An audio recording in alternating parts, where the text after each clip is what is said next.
Bithumb wins court reprieve as Korean judge lifts 6-month suspension. A South Korean court has paused a 6-month business suspension that the country's financial regulator imposed on Bithumb, one of the country's two dominant crypto exchanges. The order, reported by CoinDesk on May 1st, keeps Bithumb able to register new users and run its full product line while the underlying dispute moves through the courts. The win is narrow. The judge granted an injunction that holds the sanction in abeyance, not a ruling on the merits.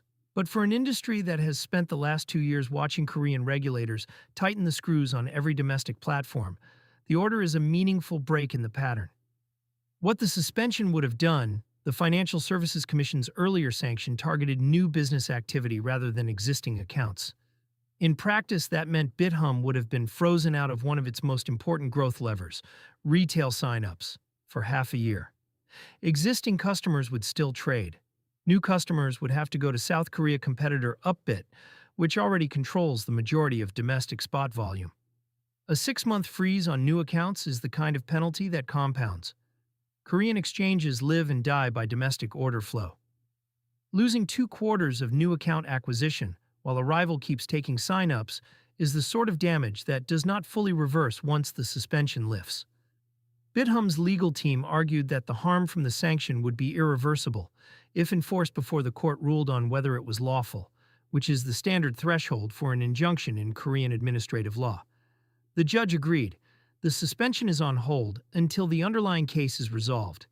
Why this matters beyond Bithumb, South Korea runs one of the strictest crypto licensing regimes in any major market. Real-name banking partnerships are mandatory. Only a handful of platforms hold the required Information Security Management System certification, and the FSC has used administrative penalties aggressively to police behavior it views as out of bounds. Domestic exchanges have generally paid fines and accepted suspensions rather than fight in court because the regulatory relationship matters more than any single sanction. Bithumb pushing back and winning at the injunction stage is a shift. It signals two things. The exchange has decided the cost of accepting this particular sanction is high enough to risk antagonizing the FSC, and the courts are willing to second-guess the regulator on procedural grounds, at least at the preliminary stage. For the broader Korean market, that opens a small door. Other platforms watching Bithumb's case now have a template for challenging FSC actions they consider disproportionate. Whether anyone follows depends on how the underlying case resolves over the next several months. Crypto market reaction? The market response has been muted. Bitcoin sits at $77,016 as of May 1st, 2026, up 1.3% on the day, while ETH trades at $2,276 and XRP at 1.37. None of those moves are connected to the Bithumb ruling.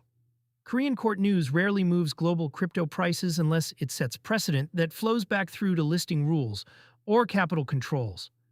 This ruling does neither in the short term. Domestic implications are different.